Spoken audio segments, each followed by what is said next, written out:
حضرات صحابہ کرام کے ایمان کو تو کسی دوسرے امتی کے ساتھ بندہ ملا بھی نہیں سکتا. انہوں نے اتنے مجاہدے کر کے اپنے ایمان کو اتنا چمکا لیا.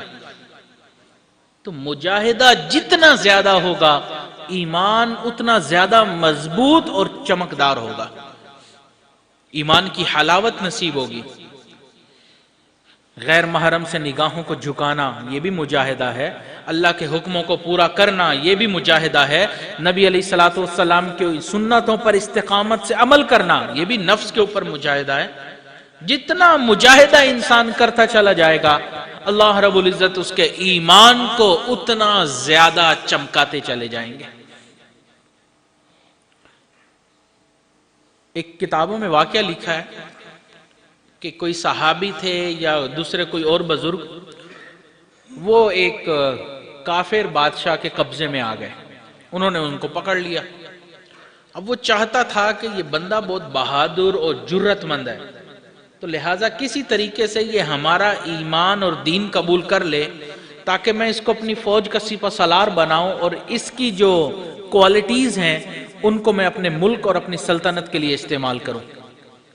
بہت کوشش کی، مال کی آفر کی، ہر طرح کی آفریں کر کے دیکھ لی، لیکن ان کا ایمان مضبوط تھا.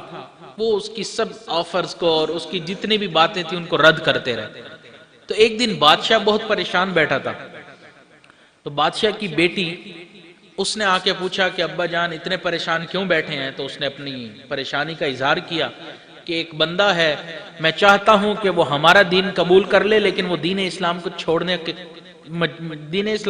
ہی نہیں رہا.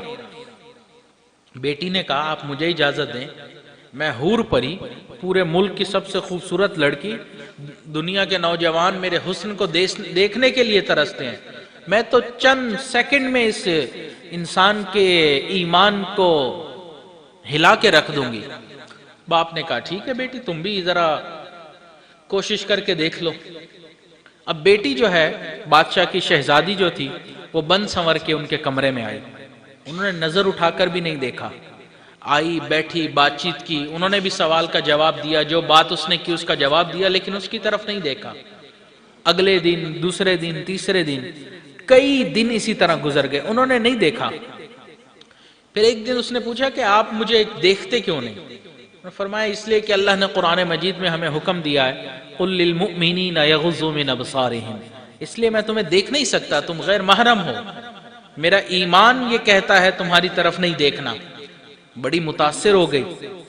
پھر کہتی ہے اچھا تمہارے دین نے اور کیا کیا کہا ہے؟ بس یہ آغاز تھا.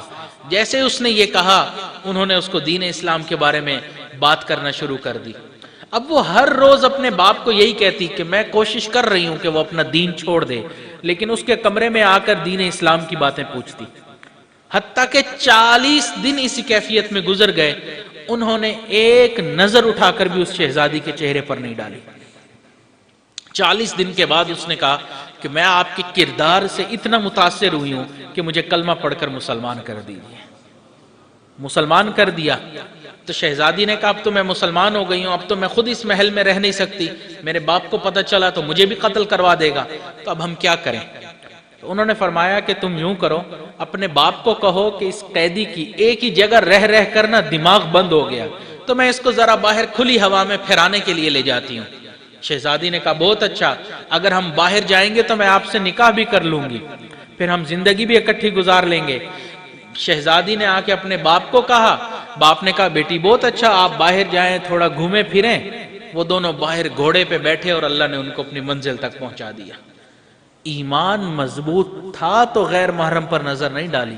ہمارا ایمان اتنا کمزور ہوتا ہے کہ غیر محرم کے اوپر ہم نظریں ڈالتے پھرتے ہیں. یاد رکھیں غیر محرم پوری زندہ سلامت سامنے ہو تو بھی اس کے چہرے پر نظر ڈالنا حرام ہے. غیر محرم آپ کے موبائل میں کوئی تصویر ہو تو بھی اس کے چہرے کو دیکھنا حرام ہے، چاہے ٹی وی پر ہو چاہے کوئی تصویر میں ہو، کسی بھی صورت میں ہو اس کے چہرے پر نظر ڈالنا جائز نہیں ہے. اس لیے جس چیز کو صحیح زندہ اپنی ان آنکھوں سے سامنے دیکھنا حرام ہے نا، اسی چیز کو موبائل کی سکرین پر دیکھنا بھی حرام ہے. تو یہ نوجوان اس بات کو سمجھ لیں کہ وہ یہ سمجھتے ہوں کہ ہم کمروں میں ہوتے ہیں، ہمارے ماں باپ کو بھی پتہ نہیں ہوتا، ہم رات کے وقت اپنے بستر میں ہوتے ہیں، کسی کو پتہ بھی نہیں چلتا۔ اے دانش عیار خدا دیکھ رہا ہے، اے خواہش سرشار خدا دیکھ رہا ہے۔ جس بھی کیفیت میں ہم ہوں گے خدا تو دیکھ رہا ہے نا۔ جس لمحے ہم نے کلمہ پڑھا نا، ہمارا معاملہ مخلوق سے کٹ کے اللہ سے جڑ گیا۔ اب ہمارے اعمال کا واسطہ تعلق مخلوق سے نہیں ہے، اللہ سے ہے۔ ہم نے ہر کام اللہ کے لیے کرنا ہے۔ تو جو جرم ہم کھلے عام کرتے ہیں، جرم پسے دیوار خدا دیکھ رہا ہے۔ تو ہم چاہے کنڈی لگا کر کوئی گناہ کریں، چاہے ہم بند کمرے میں کریں، چاہے زمین تحت الثری میں جا کے کوئی گناہ کریں، خدا وہاں پہ بھی دیکھ رہا ہے۔ تو اس لیے نوجوان یہ نہ سمجھیں کہ مجھے کوئی دیکھ نہیں رہا، میں تو اسکرین کے اوپر کسی سے بات چیت کر رہا ہوں، میں آڈیو کال کر رہا ہوں یا ویڈیو کال کر رہا ہوں، میں تصویریں منگوا رہا ہوں یا بھیج رہا ہوں، کسی کو کیا پتا چلے گا؟ میں تو ہسٹری ڈیلیٹ کر دوں گا۔ نوجوانوں کو ہوتا ہے نا ہسٹری ڈیلیٹ کر دیں موبائل کی، اپنے کمپیوٹرز کی۔ یاد رکھیں ہمارا معاملہ خدا کے ساتھ ہے، تو خدا نے یہاں پر دو مقرر نگران بنا کر ہمارے اوپر بٹھائے ہیں جو ہماری ہسٹری لکھ رہے ہیں۔ ہم اگر اپنے کمپیوٹر میں اپنے موبائل کی ہسٹری کو ڈیلیٹ بھی کر دیں، لیکن جو کتاب کے اندر ہماری ہسٹری لکھی جا رہی ہے، ما لہذا الکتاب لا یغادر صغیرۃ ولا کبیرۃ الا احصاها، چھوٹا بڑا جرم، ہر طرح کا جرم لکھا جا رہا ہے۔ تو اس لیے ایمان چمکتا ہے مجاہدے سے۔ اسکرین پر بھی کسی غیر محرم کو نہ دیکھا جائے، یہ بھی مجاہدہ ہے۔ انسان اس پر بھی مجاہدہ کرے گا تو اللہ تعالیٰ اس کے ایمان کو چمک عطا فرمائیں گے۔